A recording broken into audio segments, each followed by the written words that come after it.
Hello, everybody, and welcome to another episode of the Drone Business Show. I'm Matt Williams, your host, and today I'm joined by a very special guest, Andy Sproson.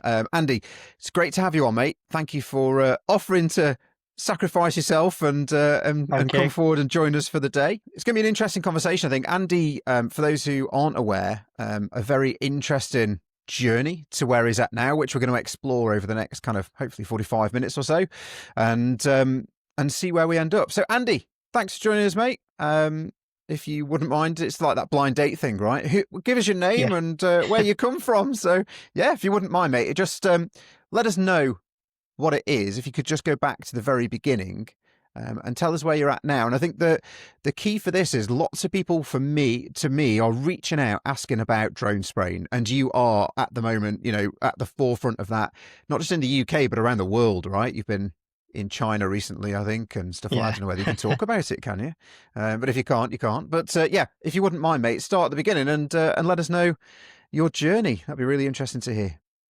Yeah, sure. I mean, I've seen some of the other podcasts, and the theme is how do you run a business, or how do you maintain a drone business and keep that money coming in? And I had no business background before drones. I was a serving police officer, and just in that salary sort of year to year life, thinking if I get to 55, I can retire. And that was the mindset. And I imagine if there's other cops out there, they'll know exactly what that means. But then one day the government looked to change the pensions, and it just starts to make you think, oh, well, I'm working, I would have had to work 7-8 years longer to get 30% less and pay 40% more, and then you start to think, what else can I do? What else can I do? And I was working with Scott Dowell at the time, and we were working an investigation, and a chance sort of thing happened where this guy came over and he goes, "Hi, I'm flying a drone." This is early 2016, late 2015, around then. Are you okay if I fly it? And we were like, what's a drone? Yeah. Didn't know what one was. I was like, yeah, as long as I can have a look. And he went, yeah, sure. So we did what we needed to do. Went over and had a look. And he was like, yeah, I'm filming these buildings. And at the time, at the end of Regent's Road in Manchester, it was all rubble, and they were building these high-rise buildings. And he just sort of said, I'm filming progression shots. So I come back once a month, film them, and post the USB sticks over to the Chinese investors who are funding the build. And they can see, the building's going up, hence, what they're paying for is actually happening. So we just went round to his house, gave us a business card, said, I'll show you, come have a play with the original Inspire and the Phantom 3. So we did. And then ever since then, we thought, right, we're going to do a drone business. And we had no money. So we went to Jessop's and got a Phantom 4 on pay monthly. Nice, yeah. That's sort of like how we started. Very cool. And then we went on a course and saw loads of people there, all had the same idea as us. And then that's when we decided, pretty much straight away, we wanted to be a training company. Okay. So that was the direction that you guys went in initially then, right? So and it's really interesting hearing that that piece about, almost falling into the pension trap, right? It's the same for any kind of civil servant, public service, military type thing. It's like, oh, let's just get to the pension point and it'll all be good and I can retire and live off the pension and get a second income that tops it all up. But that's a bold move, mate. So congratulations for making that jump, and thanks. Well done for making it work, because there's a lot of people I see over the years, particularly coming from the military side myself, where they jump out and then 2 or 3 years later they jump back in again. So they miss the structure or miss the guaranteed wage or whatever it might be. So that's really interesting.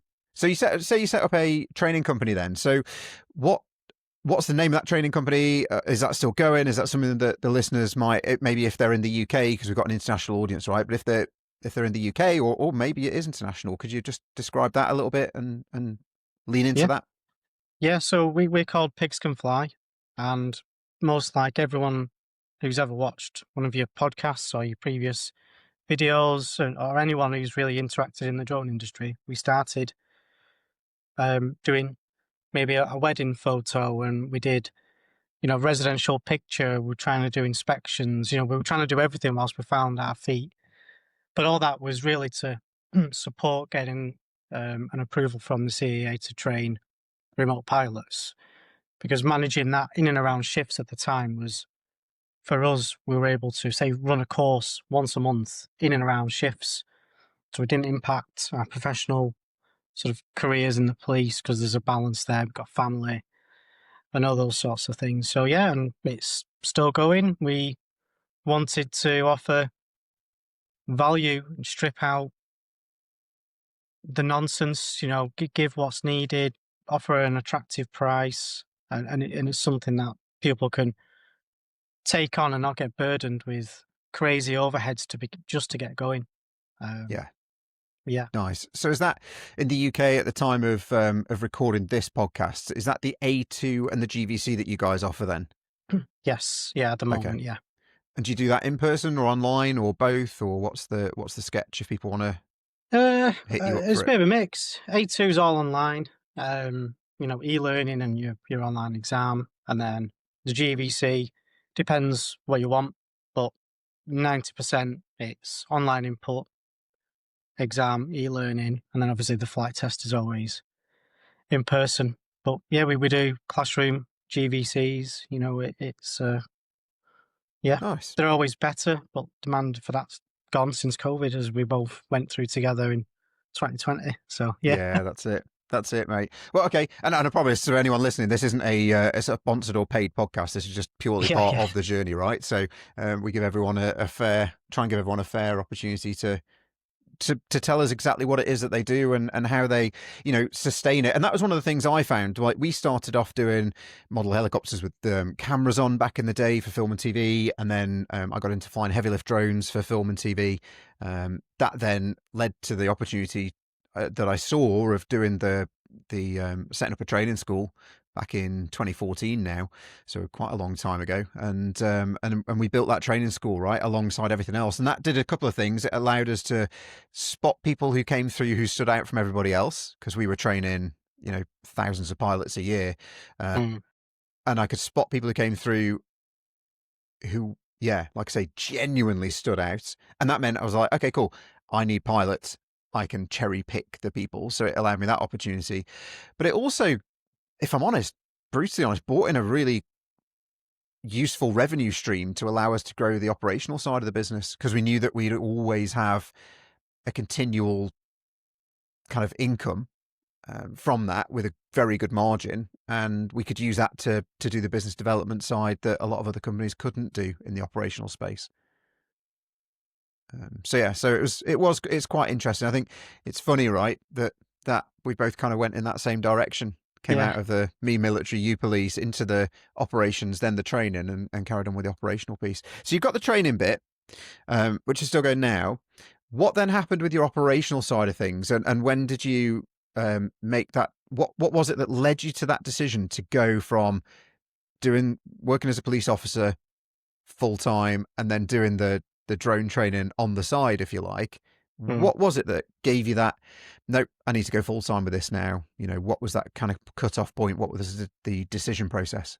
I think, like you say, the drone training was feeding the operational side, and we could see a big shift from, you might have, Dave and John and Chris coming in as one man, small operators trying to do several things, to you might get a massive company like Balfour Beatty saying, "Can we train 5 pilots?"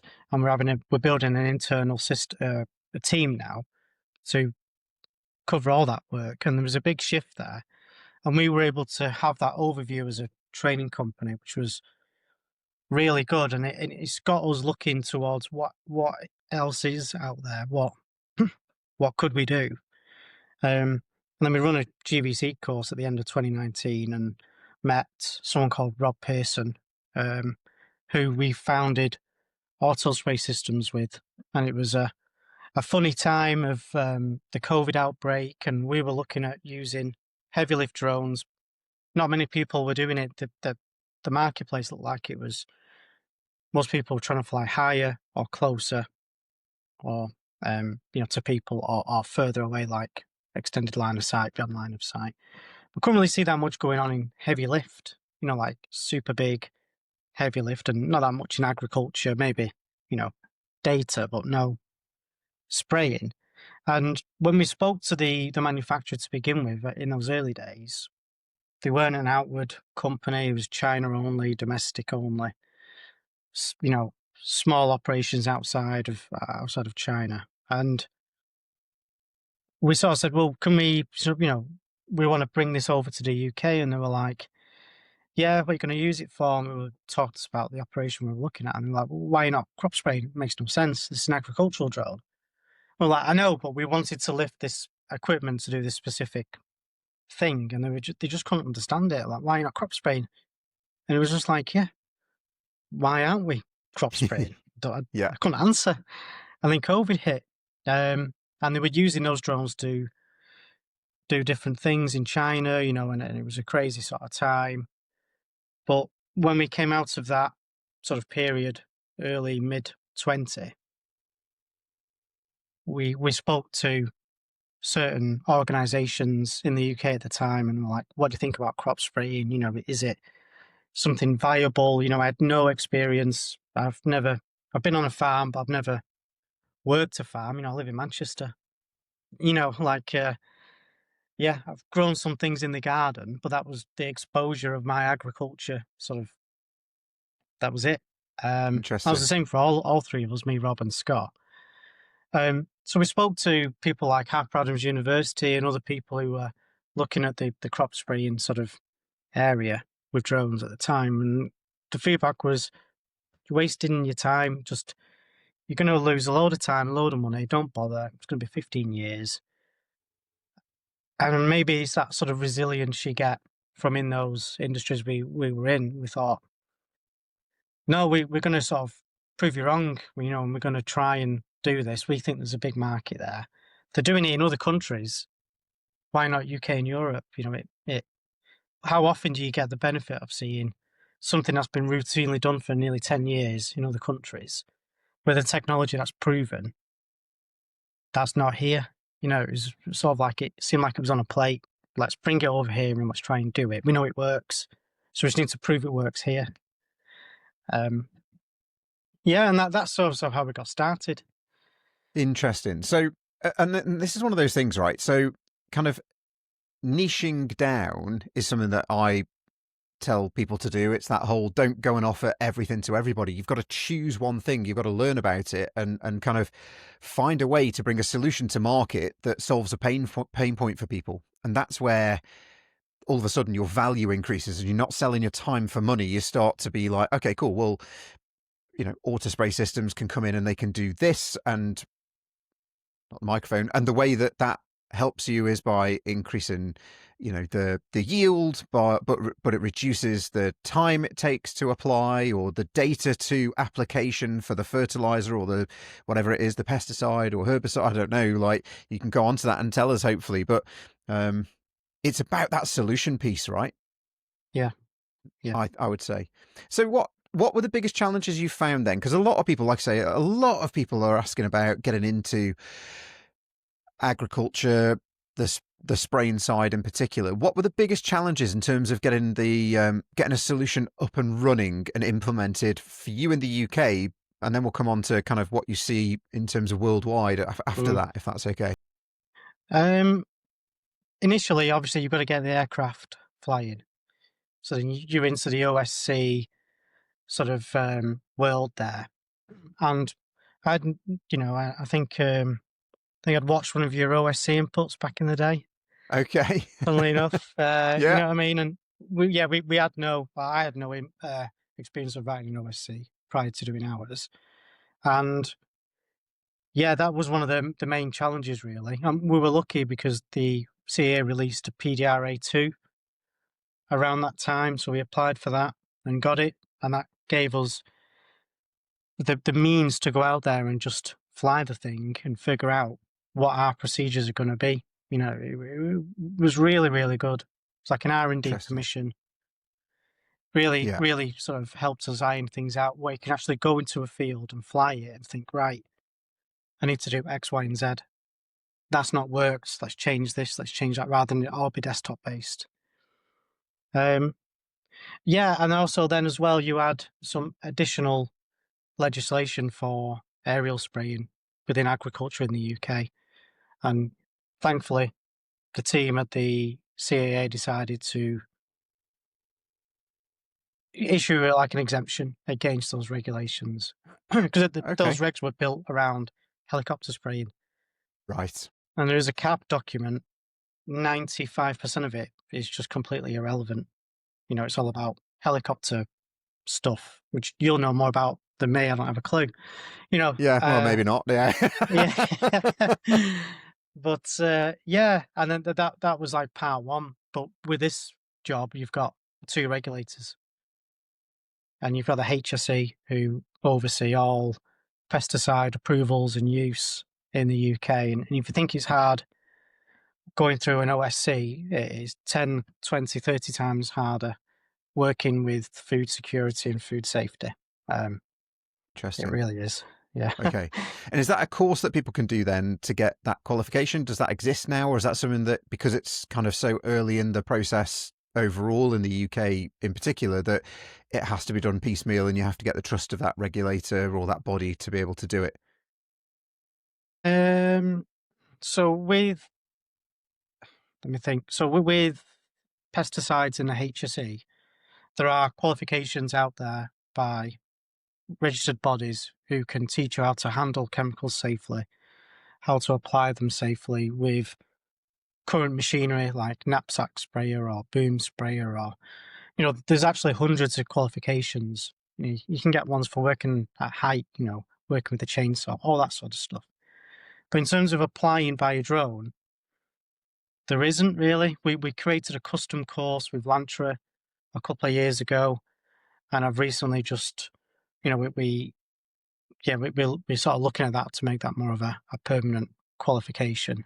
But yeah, all this was just me, myself, and I just reading. Got no qualifications, no formal, so like formulation, chemical qualifications. It was literally just looking at it from a practical perspective and trying to figure this out. Yeah, yeah. Interesting. And so I think just in case people aren't aware, then, so the drones that you fly are generally over the 25 kilo category. So you have to have what Andy referred to as an OSC. That's an operating safety case. So that's effectively you have to get your normal qualifications in the UK. So you get your GVC, the General Visual Line of Sight Certificate. You would then, once you've proven that you can operate safely, you can then write effectively an operations manual on steroids and put that forward for individual approval from the CAA. And it outlines how you're going to operate safely with a drone which is over the normal kind of weight limit, and potentially then do things with it which the CAA don't offer the opportunity to do under the standard authorizations, the standard operational authorizations that they give to people once you apply for them. So that's the OSC, and it's a very onerous process because the CAA don't just look at, have you got your GVC, your certificate, and have you got an ops manual, and put your application in. They then look at those things, but they'll then dive into in detail the specific operations, the specific safety management systems, the people that you're using and their past qualifications and all that sort of stuff. So it's a very in-depth process, isn't it, to get that through generally? Yeah, definitely. And on the weight category we're 120 kilo, so flying weight. Yeah. We lift 60 kilo or we spray 60 kilos. And also we do something different. So we're trying to fly away from people. We don't want to be near anyone. We're on a field. We fly super low. We fly at 6 meters high. So from a safety perspective, we're offering something completely different. Everyone wants to go to 400 foot and a few kilometers away. We want to do the absolute opposite. So it's a nice safety argument in that sense. We're always super low and Interesting. far away.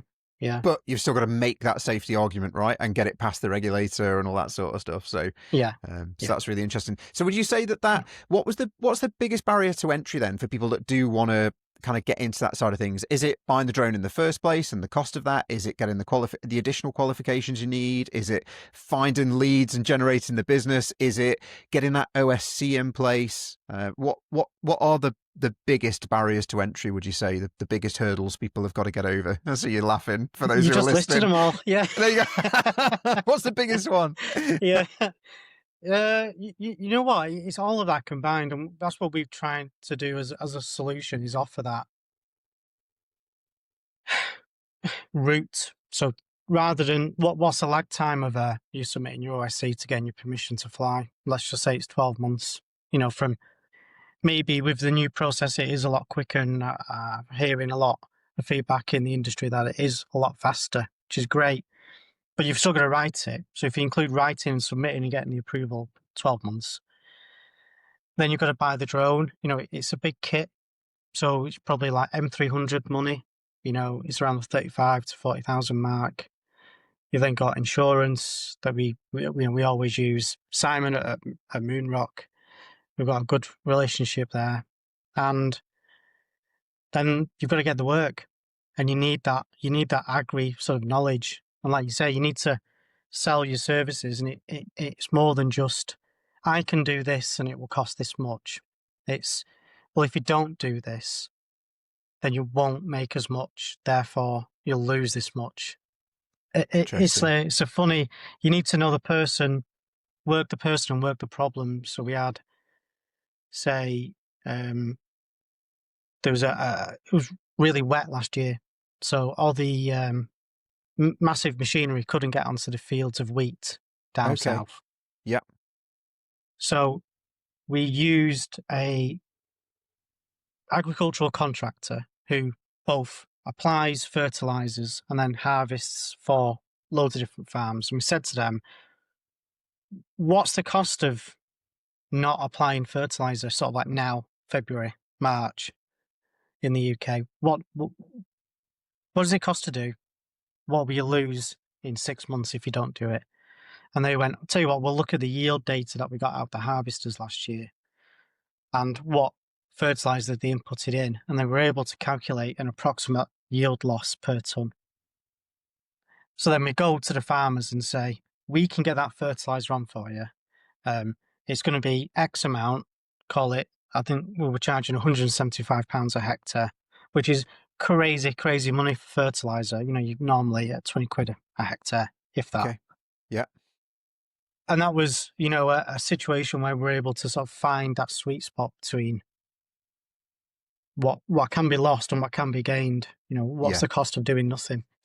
So yeah, interesting. So it's that business calculation on the amount, the size of a field and the application you can deliver, the cost of, or the investment of that, because it's not a cost, right? If it's going to actually help them improve the yield, and you could do the calculation to make interesting. So how have you found then, and there was a really interesting part in that, which I'll come back to shortly, that you mentioned that is really important, I think, and it's a message that I teach to people all the time, and people just don't think that it works, but for me, it's one of the most important things. So I'll come back to that in a sec. But how have you found the uptake in terms of the farming community and their acceptance of a new way of doing things and a new, I suppose, a new expense in their eyes, right?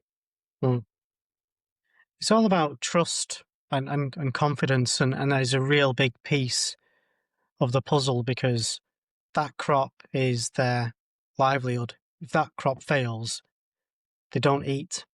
They can't buy seed to plant the next season. It's imagine your whole work going down to sort of like 2 weeks harvest a year, and then finding what it is, and whether you're going to be able to sort of, put food on the table, and that's the the main thing. And there's all, you can do loads of tests and data. We've spent a lot of money demonstrating the quality of the spray from the drone, where the spray goes, what the deposition is like. So how far does the spray reach down in the crop, and how does it cover the leaf?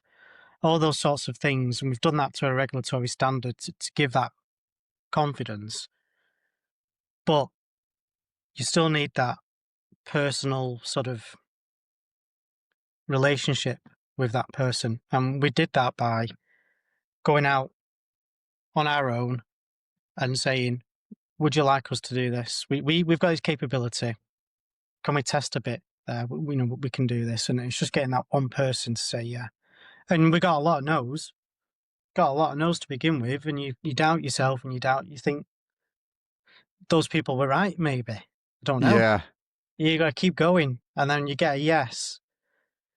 And then you push on from there. And every time we do something, especially something new, we put ourselves under immense pressure and say, tell your neighbour, tell this person, that person. And every job we do now is like a big demo showcase, and you just see pickup after pickup coming. You're like, bloody hell, there's like 30 Yeah. people watching us now, Yeah. no pressure.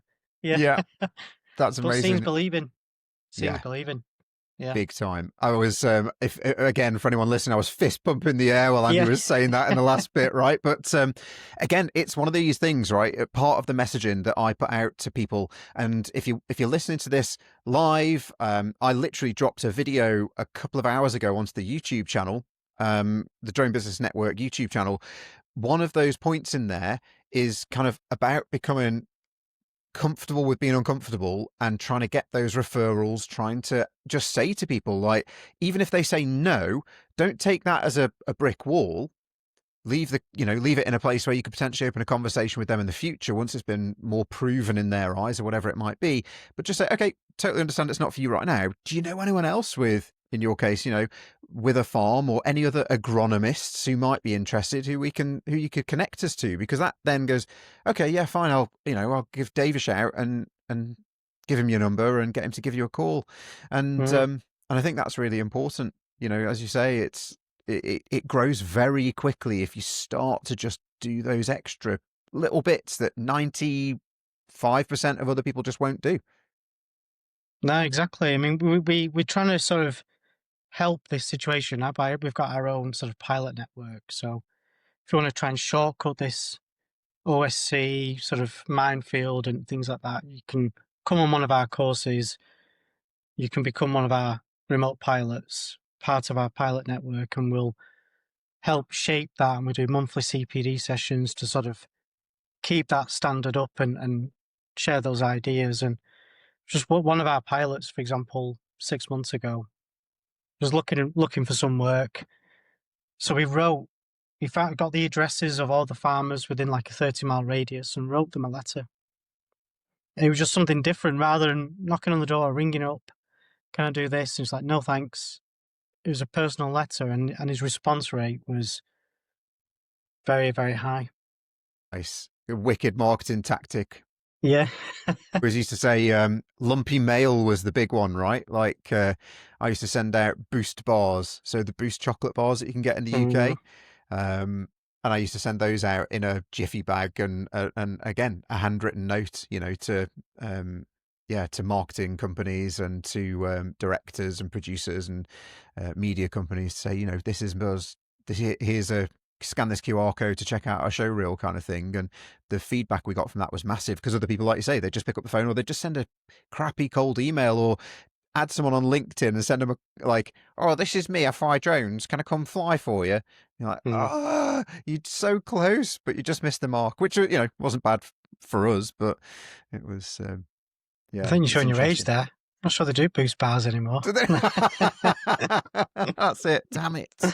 Giving the game away. Yeah, Maverick bar. Maverick Maverick bar. That's another one. Yeah. Sounds a bit too fast jet for me. So, mate, one thing you did touch on, and we'll come back to. There was something interesting in what you just said in a second, in terms of helping people and stuff, and that wasn't why we got you on. It's just part of the journey, right, and part of the conversation. But one of the things you did say that stood out in the piece, in terms of kind of the biggest barriers to entry and how you started to get business, you mentioned about effectively, I think, about partnerships. and networks and things like that. How did you like how much of an impact has that had on your business, finding the people that you can partner with who have access to lots of different farms? I think you mentioned agronomy company. I don't know the terminology properly, I'm afraid. I think you mentioned an agronomy company that do fertilizer and all that sort of stuff. It sounds as though, from what you said, you partnered with them and then they potentially bought in quite a bit of the work. Is that the business model that you found works best, or is it a hybrid, or what's the sketch on that side of things? Yeah, it's going to sound vague, but probably a mix of all those things. Because if you create like a partnership with, let's say, a big agronomy firm, or a grower, or a group of farms, or even like a body like the National Trust that we've recently partnered with, it's not like an immediate, you know, click. Yeah, you're going to get this and you're going to get that. But because you're in that space, it's a bit of a slow burner, So you might not hear anything for a while, and again, you might lose a bit of faith, but you're on the system. And when that problem arises, you've got to rise to it. And there's times where we've had a call or or a job, and it was extremely inconvenient and caused, maybe stress at home.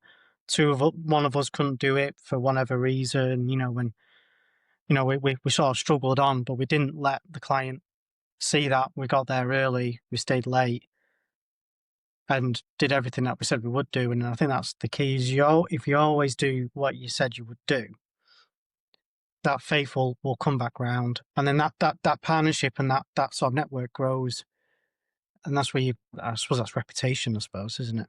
Yeah, that's it.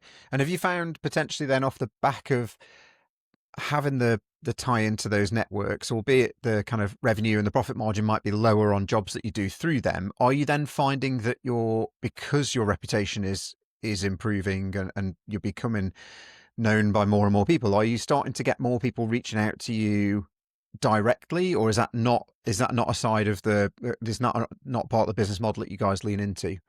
I mean, we're not a service provider, specifically.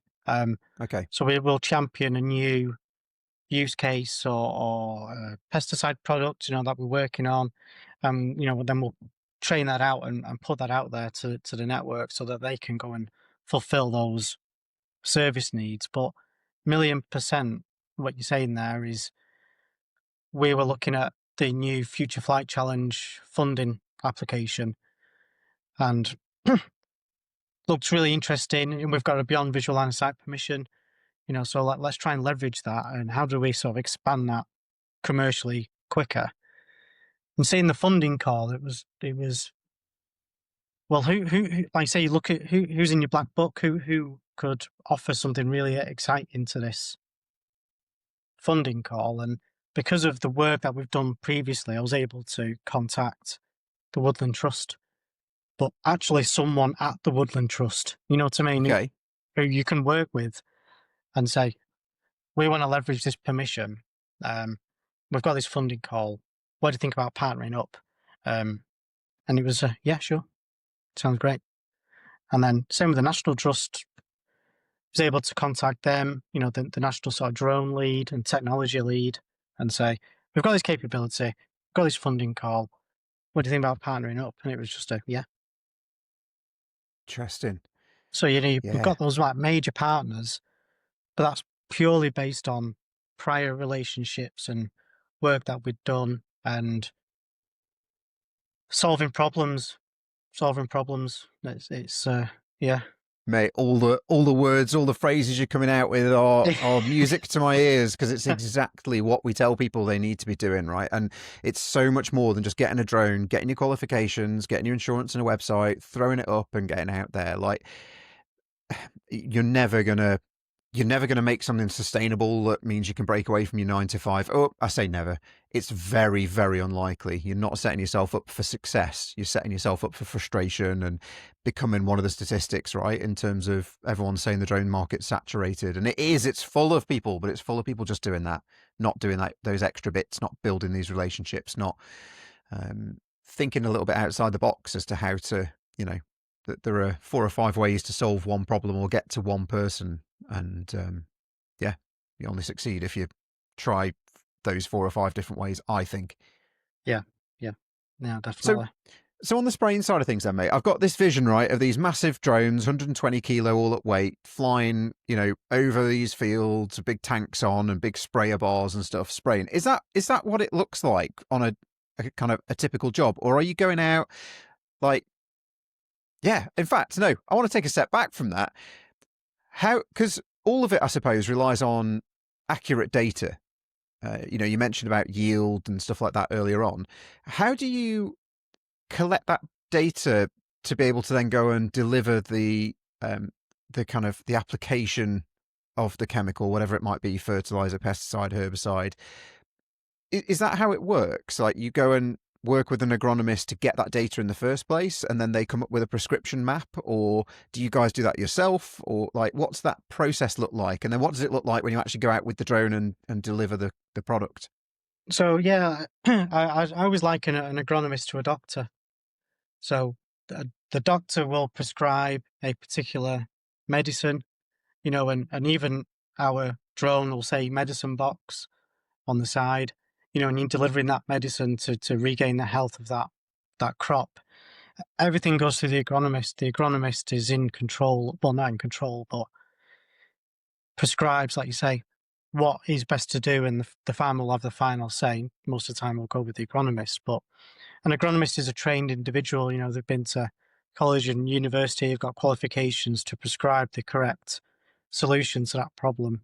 And there's several ways that the crop spraying sort of area can come into it. It can be a simple instrument to apply that medicine. You come in, and that person, the agronomist, tells the pilot, you do this, you do that, you do it this time of the day, and you use this product.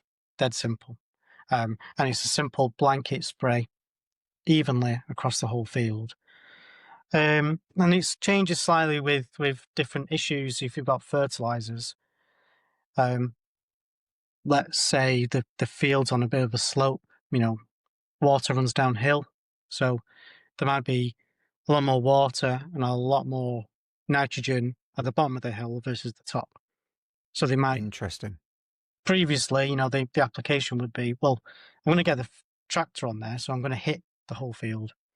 But fertilizer prices have gone up 500-600% in the last couple of years, crazy amounts.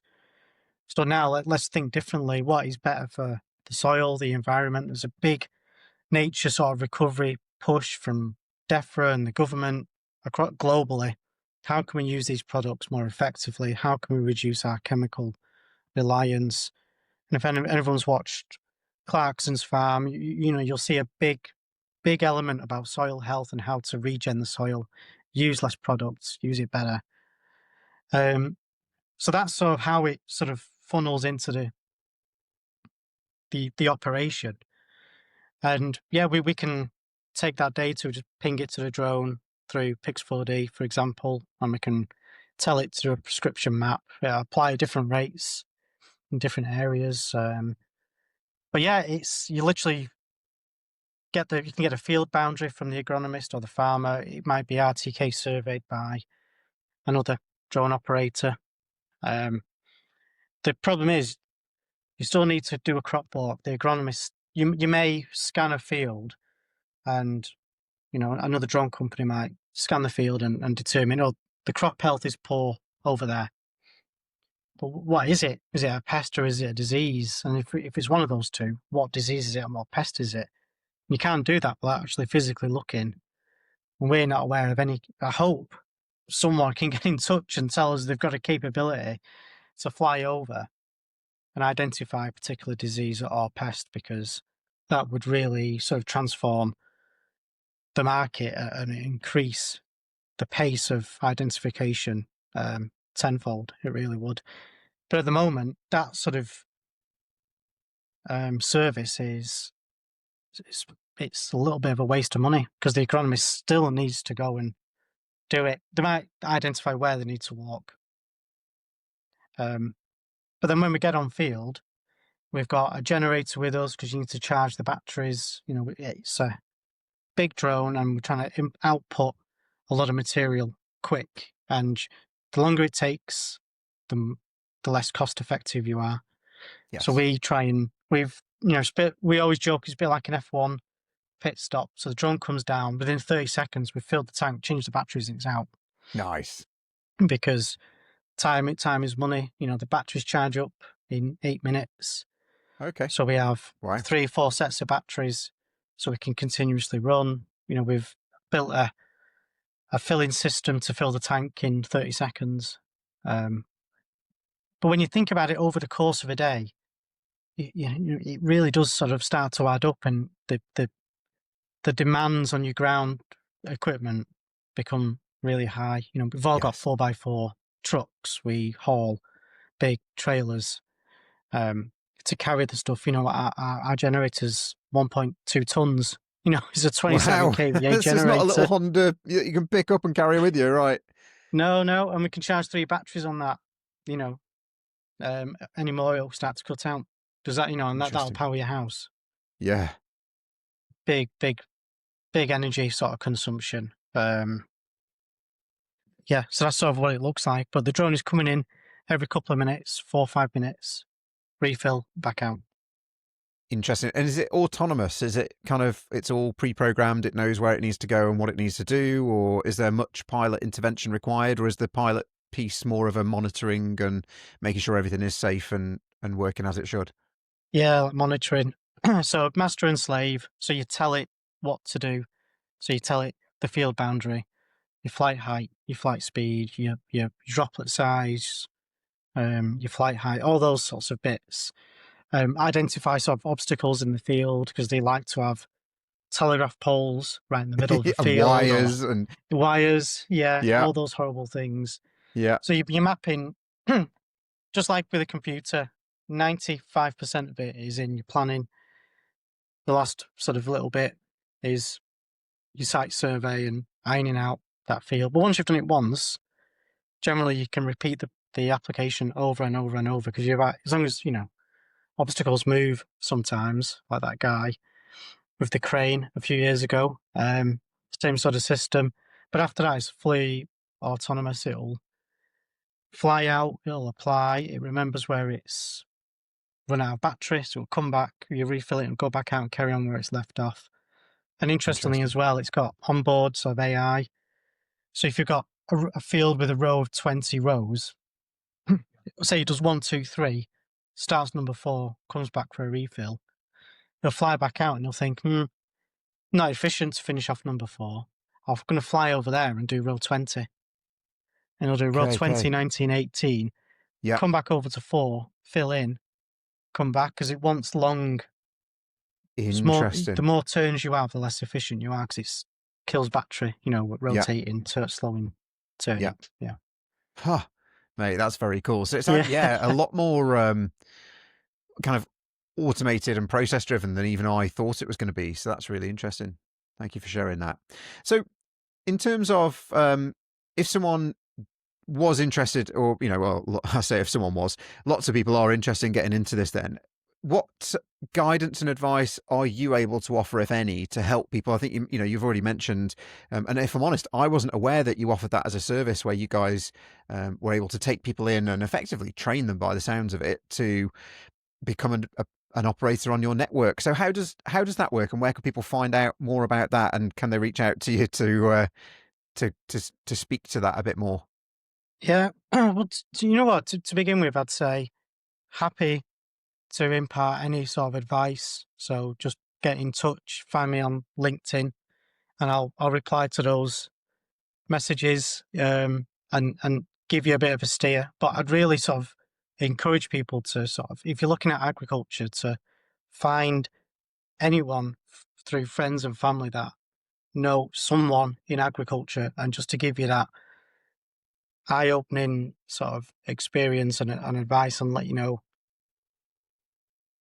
what it's like, where the needs are, where the issues are, what problems do they face, and then you can start to think, because those people probably have different ideas to me, and we get people who'll come on a course and they go, "Have you ever thought of that?" And we're like, "No, that's a really good idea, really good idea. No, we've not thought of that," and it develops. But yeah, I suppose from a commercial perspective, come onto our website. You'll see all the information there.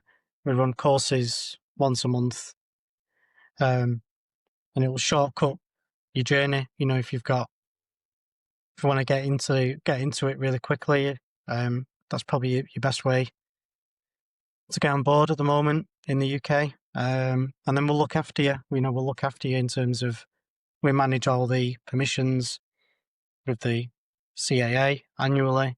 We've got additional things that we've got, so we can fly 50 meters away from uninvolved people, even at such a big weight. We've got a beyond line of sight permission in the atypical environment, where we train you internally to operate to that standard. So if someone wanted to operate beyond line of sight, which is, coveted as the holy grail, isn't it, in the industry? It is. Come and do it with a 120 kilo drone if you dare. Yeah. And it's not easy, it's stressful, but it's good. And yeah, and we're working with all the major sort of chemical manufacturers to bring aerial spraying to a commercial sort of reality in the UK. And that's what we spent years doing. All the data that we've gathered, we're using to bring those approvals in. And that's when the market it'll become a lot simpler. One of the first products is going to be slug pellets. And that is a major, major issue. There's 200 million a year in yield loss, I think, just from potatoes and sugar beet and wheat. Interesting. We can solve that together. Yeah. Yeah, no, that's amazing, mate. Like I say, I genuinely didn't realise that before we jumped on the call. So that you guys offered almost that turnkey solution, with them potentially, by the sounds of it, work at the end as part of the affiliated network. So yeah, that genuinely does sound like the best way in. And again, that time and effort and energy save in terms of writing an OSC and getting that permission from the CAA. If someone can help you out and put you through that course and give you that training and straight away, and yeah, that kind of invaluable, to be honest. So what is the website then? I will drop the links to your LinkedIn and the company LinkedIn and your websites down below. But what is the website that people are best to go to if they are interested in kind of engaging in terms of talking about that training piece? Kept it dead simple. So it's AutoSpraySystems.com. Perfect. Like I say, I'll drop that in the show notes if you're listening on Spotify, so you can check those out, or in the video description on the YouTube channel. So that's amazing, mate. And then just before we wrap up, like this isn't just something you guys have done in the UK, right? Haven't you just, like, I know we wanted to do this a couple of weeks ago, but you've been away overseas. Is that something you could talk about quickly, kind of in terms of it's literally taken you to the other side of the world? It has, yeah. Who'd have thought? But to be honest, me and Scott were at the airport having a beer, and we were like, how I'm not going to swear. How has this happened? You can swear. How has this happened? We sat in a lounge in the airport thinking, God, we're going to China, Amazing. And yeah, I was there for the whole week. Went to see the manufacturer, business meetings and all that sort of stuff. We were looked after, took all around the headquarters, the training facilities, did a load of training as well. So I did a load of swarm flying. Nice. So that's something on the horizon. But yeah, I did like 4 hours swarm flying in rural China, beyond line of sight flying, in a farm. We were petrified of snake and spider sort of situations, but came out clean. Nice. Yeah, and then I'm coming stateside in January as well. Okay. So I'm going to Kansas City for a global sort of sprayer technology conference. Dublin next month. I think nipping to Paris on Thursday for a meeting. Just Come popping straight over back. for a croissant. Yeah, just a quick brew. Yeah. Nice. Yeah, it's very cool, mate. Yeah. And again, I had the same experience, right? Literally all over the world. Deserts in Morocco, Andes in Peru, and everywhere in between. Like, That's cool. it is something that if you put the work in and the effort in, and you build that network, that's the biggest piece for me. It was those relationships and that network that meant that I ended up flying all over the world, and you're doing business all over the world as well. So, yeah, really interesting. Yeah, There we are. definitely. Yeah. Ace. All right, mate. Well, listen, thank you ever so much for your time. It's been a pleasure having you on. Will you do me a favour and come back on at some point in the future once, if anything major changes, give me a shout, and we'd love to get you back on so you can keep everyone up to date with the world of sprayer stuff with drones. Yeah, sure, that'd be ace. Is that all right? Yeah, I'd love that, mate. You make me sign an NDA or something. That's a big one, though, right? Yeah. But anyway, Ace, mate, thank you ever so much. That's it. That's the pod. I've been Matt Williams. That's Andy Sproson from AutoSpray Systems. Like I say, I'll drop all those links down below. And until the next episode, fly safe and blue skies. Nice one. See you in a bit. Cheers, mate.